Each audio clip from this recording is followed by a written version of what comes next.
So I'm Fernanda Leite. I'm an associate professor in the Department of Civil, Architectural, and Environmental Engineering here at UT Austin. And I'm also the chair of Planet Texas 2050. And I'm one of the leads here for the flagship Equitable and Regenerative Cities in a Post-Carbon Future. And the UT team has three core leads. Myself, Catherine Liebernecht from Community and Regional Planning. You'll hear from her in a short video soon. And Lucy Atkinson from Communications. We partnered with a community powered workshop, and Marla Torrado is joining us here today, and she can introduce herself and CPW. Marla? Yes. Yes, good morning, everyone. I'm Marla Torrado. I'm the planning director at Community Powered Workshop. We are an Austin nonprofit that connects and amplifies the voices of communities to create powerful places that promote a healthy future and break barriers of systemic injustice. And we focus on collaborative planning, community-driven research, and social impact design. And I'm very happy to be here and to be part of this team. And we're very happy to have CPW partner with us in this flagship project, which is also a unique partnership in these flagship, in the development of these flagship projects. So like Dave said, we're one of 6 flagship projects, and let's get to the flagship project. So each of these flagships, there's 6 of them. We don't operate independently. So it's very important, as what Dave said, that we all exist because of past research that was developed in the past 4 years within Planet Texas 2050, and that led to the development of these flagship projects. And we collaborate amongst ourselves as well. So I'll give you an example. The AIM flagship, AI, or Artificial Intelligence for Model Integration, connects with us via model interdependencies. And for example, Insights flagship can connect with us via the tools, shocks, and stressors that I'll talk a little bit about in the future. So we each of us work collaboratively as part of these flagship projects, and we provide data and models that connect across all the 6 different flagship projects. So how can we co-design equitable and regenerative cities? So the motivation behind this flagship came from the fact that there's an increasing number of people that will be living in urban areas. The great majority of the population around the globe will be living in urban areas in the next few decades. And that rapid urbanization and with changes in climate and climate change that we're seeing, that's leading to dramatic changes in Texas and beyond Texas. So we see Texas as a test bed that we can replicate what we're learning here and expand it across the globe. So the opportunity that we see with this flagship is really to reimagine and rebuild communities in thinking about equity from an equity lens, and thinking about how can we regenerate these cities by minimizing the use of resources, reducing waste, and changing that mindset from waste and transforming waste into a resource. So including this concept of circular economy into city planning. So what we would like to contribute is we would like to work with community partners, residents, researchers to develop a participatory circular economy approach to the built environment that centers land and resource use on regeneration and waste elimination. So what's an equitable and regenerative city? So by equity, we mean that it's responsive. It includes policy that can mitigate the disproportionate harm to vulnerable communities or communities that have been suffering from chronic stressors. It's participatory. We want residents involved in the solutions of what the future of these cities can look like. And that's where CPW comes into play in helping us build this participatory co-design approach. And we're looking at regenerative design from the perspective of of processes that can restore and renew sources of energy and materials in cities. So if you've never heard of circular economy, circular economy has a few basic principles. Basically, it eliminates waste and pollution. It can keep products and materials in use. So you might have heard of companies like cell phones that are manufacturers that are including circular economy in their product development process. So what they're trying to do is figure out, at the end of life of that product, a cell phone, for example, how can we disassemble that and reintroduce those materials into the supply chain?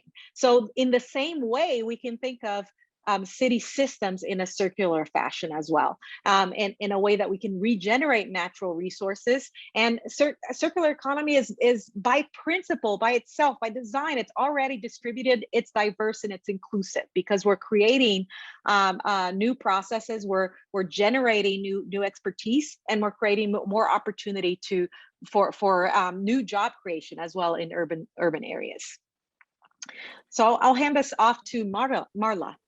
We just briefly want to give an example of what it is that we're talking about when we talk about regenerative design or circular economy. And probabilities are that even though maybe we don't define it that way, we already know and have maybe practice in this part of like a circular economy process. So for example, when talking about the food system, composting would be one of those designs, regenerative designs, that it's part of a circular economy. So capturing and composting and reusing urban organic waste. So as Fernanda mentioned, it's about taking out the waste and putting it back into that system for circularity. So when we do that, we practice composting, we increase carbon sequestration, soil fertility, just basically a lot of good things for the environment, which turn out to be positive effects on urban heat, stormwater infiltration. It's also good for food production, as you can put that food waste and put it back into the production cycle. So we're basically in this example reducing greenhouse gas emissions and basically keeping things outside of landfills, which again, it's the kind of one of the basic principles of getting out waste and putting it back into the system. So why we believe that we can apply a circular economy to multiple city systems. So we really believe that cities can provide this ideal environment to test innovation in circular economy models. And it also provides us the opportunity to change how citizens and how city leaders think about using and producing urban services and consuming resources. So we really want to influence that paradigm shift in urban planning.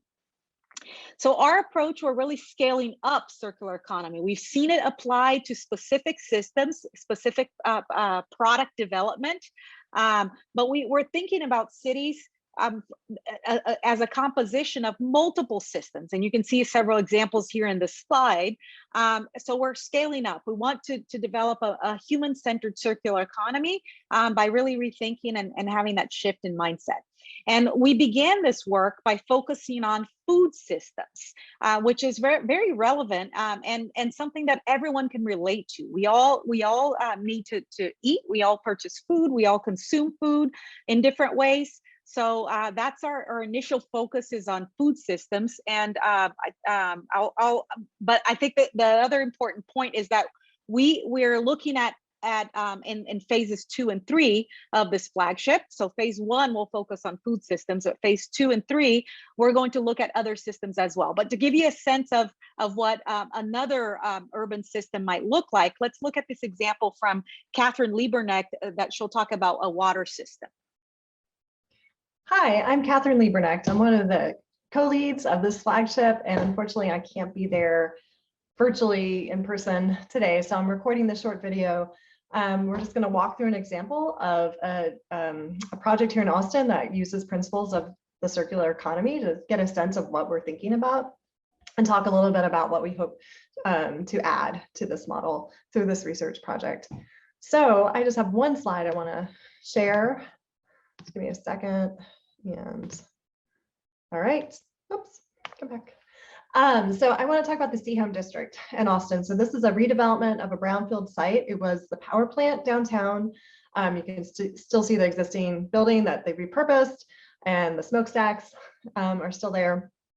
And there's lots of different things we could talk about with circularity here, but I want to focus on one system. I want to talk about water, because I think this is pretty remarkable design, and it fits really well in the context, which is important too. So the site has been designed so any rainwater that falls on site is collected and funneled down to this pipe infrastructure under this green field here. So this is what it looks like in the schematic. So what they've done basically here is they've taken that existing pipe infrastructure that was here from when it was a power plant. So the power plant would withdraw water from the river. This is the river, and here's the river here.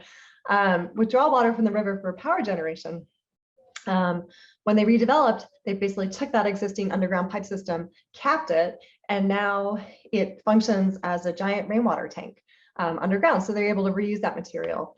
So let me just show you, I took a couple little videos just on site just to give you a sense of kind of what it looks like and talk about some of the kind of benefits from this circularity design.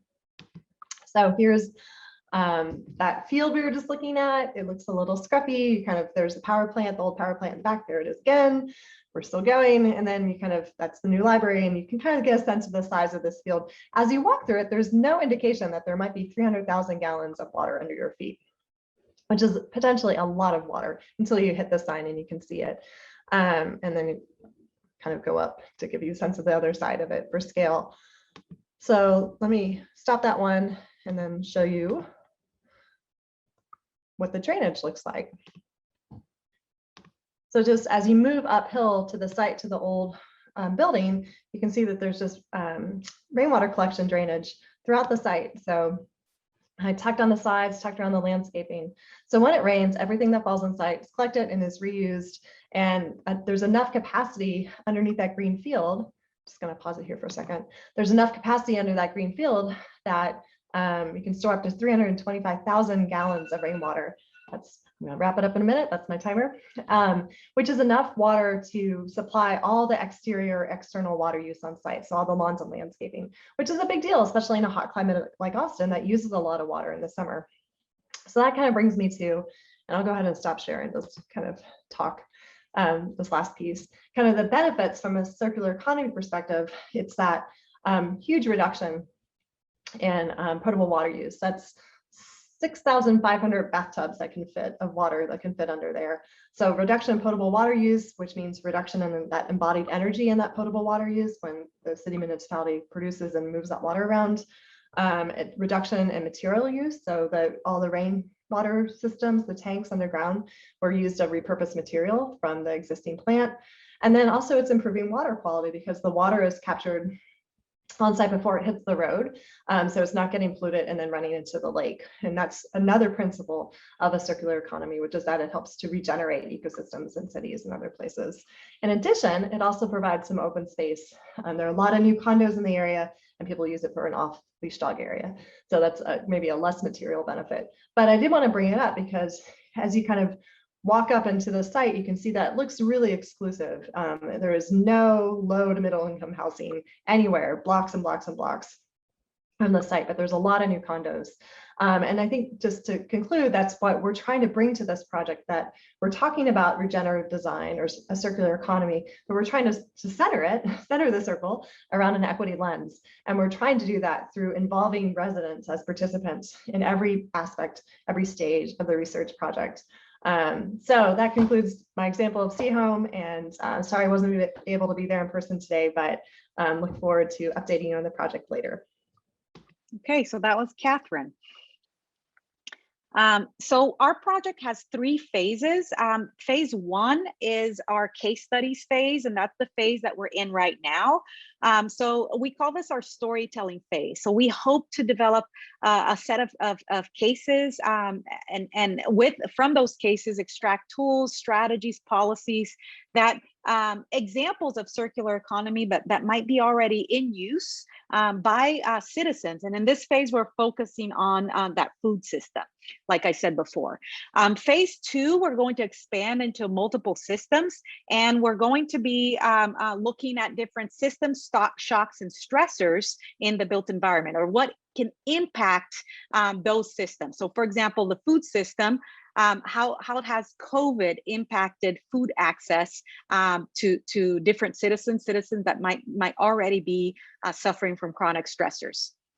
And then finally, phase 3 is where we all of the phases come together, and where we develop we co-develop with different voices and that equity lens that are framework for equitable and regenerative cities.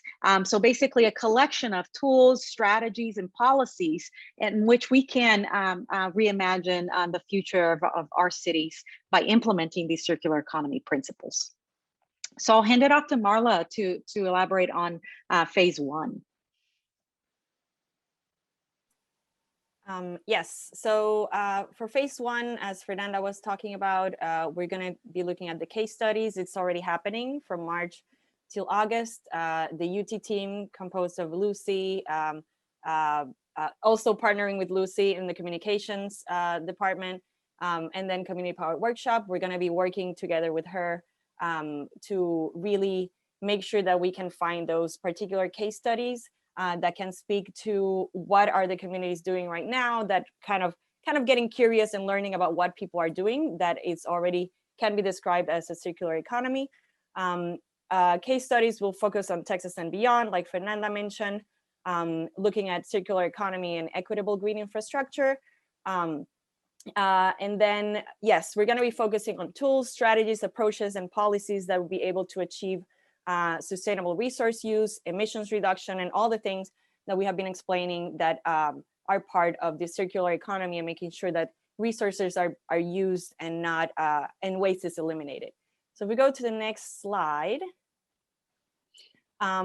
So phase 1 is what we're working on right now. Our organization, Community Power Workshop, has been working really closely with the flagship team.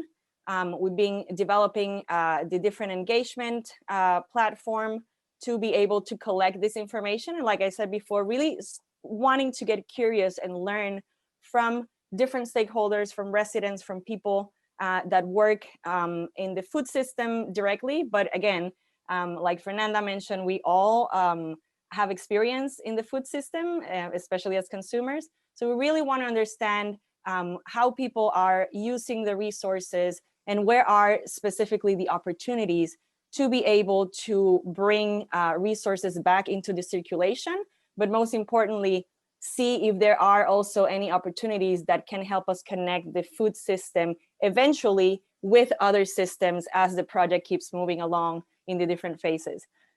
So we'll be using COVID-19 pandemic as a focusing event. And then, like we said, we're specifically focusing on the food system for this phase. We're going to be doing surveys and also a little bit of storytelling through a mapping activity that I'll show you in a second. But we're also trying to focus our outreach efforts in Austin, Rio Grande Valley, and San Antonio. Those are really important places for distribution, production, and consumption in terms of the food system. We're also working with others like the Central Texas Regional Food System Collaborative to make sure that we are capturing the information that we need for this. So we're working on this in this spring, like I said, already happening, and then summer of this year. And then if we go to the next slide, this is a engagement platform. Again, just because we are in a pandemic world still, hopefully getting out of it soon, we're doing a lot of the engagement online. So we are doing a combination of surveys to kind of gather the information from, again, different stakeholders to learn about what is it that they do with food, how does food move throughout their lives. Again, to try to find these points of opportunities that we can introduce or reintroduce things that people consider to be waste, and to learn from what people are currently doing. So we have those surveys, and we also have this kind of food stories mapping. So we have a mapping activity where we ask people about where they access their food, where they dispose their food, and things like that on a map. And we, as we explained before, we're using the COVID-19 as kind of that stressor. So we want to know what has changed, and are there any opportunities in this change for new innovation or things that can help us really have more opportunities in this circular economy. Thank you, Marla. So phase 2, we're going to be focused on moving on to other systems. So like I said, phase 1, we're focusing on the food system. Phase 2, we're moving on to other systems, and we're also investigating different shocks and stressors. Like we said, we're using the food system and COVID-19 as our stressor event for the first food stories part of this project. So phase 2 will happen starting in this coming fall, so September 2021 to August 2022, and we will start investigating how other systems are impacted by different types of shocks and stressor events, and we're hoping to expand our collaboration network by identifying and naming what we call future cities fellows. So researchers that might have that expertise in specific systems that we would want to focus on. So this is an opportunity to engage with new researchers in this flagship. And finally, phase 3, this is where we co-create our framework for equitable and regenerative futures. And this will take place between September 2022 and August 2024. And that's where we're going to have this compilation of tools, strategies, and policies to help cities rethink how can they design in a more equitable and regenerative way by incorporating different circular economy principles for each of the different types of city systems. And potentially we would like to share this framework beyond Texas, since we're focusing on these systems that apply generally across beyond our borders. This can be applied in other locations as well. So why circularity? And this is just here as a wrap up towards the end. The issue, the reason why we decided to focus on circular economy is because raw material consumption is set to double by 2060. We're still having to build a lot of urban infrastructure. More than 50% of our infrastructure that we need in 2050 hasn't even been built yet. And we really have to become more critical to find alternatives of where we source our materials, where we use the materials. And that's why we need to rethink how we build our future cities and how we think about these city systems. So with that, I wanted to wrap up here today, and we'll have time to talk more in detail with you all in the breakout rooms. But if you have any questions, please feel free to reach out to either myself or Catherine Lieberknecht. We're the co-leads of this flagship, and we're very happy to be here today, and thanks for listening.